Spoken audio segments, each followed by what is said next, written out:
കുറേ ഓർമ്മകൾ തന്ന NSS ക്യാമ്പ് അങ്ങ് അവസാനിച്ചു. Last day, last moment. ഞങ്ങളുടെ സീനിയർ ക്യാപ്റ്റന്മാർ അവരായിരുന്നു ഞങ്ങളുടെ സപ്പോർട്ട്. ഈ സ്കൂളിലായിരുന്നു ഞങ്ങളുടെ 7 ദിവസത്തെ ജീവിതം. അങ്ങനെ ഫ്രണ്ട്സിനോടെല്ലാം ടാറ്റയൊക്കെ പറഞ്ഞ് അച്ഛനും ചേച്ചിയും വിളിക്കാൻ വന്നായിരുന്നു. ഞങ്ങളുടെ ഒപ്പം എൻ്റെ 2 ഫ്രണ്ട്സും കൂടെ ഉണ്ടായിരുന്നു വീട്ടിലോട്ട്.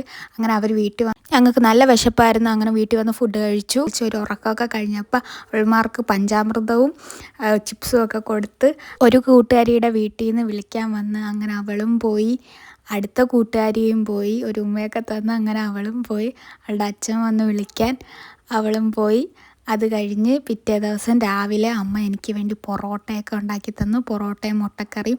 അപ്പോൾ ആ അമ്മ രാവിലെ എഴുന്നേറ്റ് പൊറോട്ടയൊക്കെ ഉണ്ടാക്കി തന്നു. നല്ല ടേസ്റ്റായിരുന്നു. നല്ല അടിച്ച് നല്ല സൂപ്പർ പൊറോട്ടയും മുട്ടക്കറിയും കഴിച്ച് അത് കഴിഞ്ഞപ്പോൾ ഉച്ചയൊക്കെ ആയപ്പോൾ ചേച്ചി മുന്തിരിങ്ങയും ഇങ്ങനെ ഉപ്പും മുളകും ഇട്ട് തന്നു. അത് കഴിഞ്ഞൊന്ന് തല തേച്ച് അങ്ങ് കുളിക്കണം. കുറച്ച് ഹെയർ കെയർ ഒക്കെ ചെയ്ത് കുറച്ച് കറ്റാർവാഴയൊക്കെ ഇട്ട് എണ്ണയൊക്കെ തേച്ച് അങ്ങനെ നല്ലൊരു കുളി അങ്ങ് കുളിച്ച് കഴിഞ്ഞപ്പോൾ അങ്ങ് സമാധാനം. അത് കഴിഞ്ഞപ്പോൾ വീടൊക്കെ ഒന്ന് തൂത്ത് വിളക്കൊക്കെ ഒന്ന് കത്തിച്ച്. ഇതായിരുന്നു എൻ്റെ NSS കഴിഞ്ഞൊരു ദിവസം. പിന്നെ അടുത്ത വീഡിയോ കാണാം. ടാറ്റാ.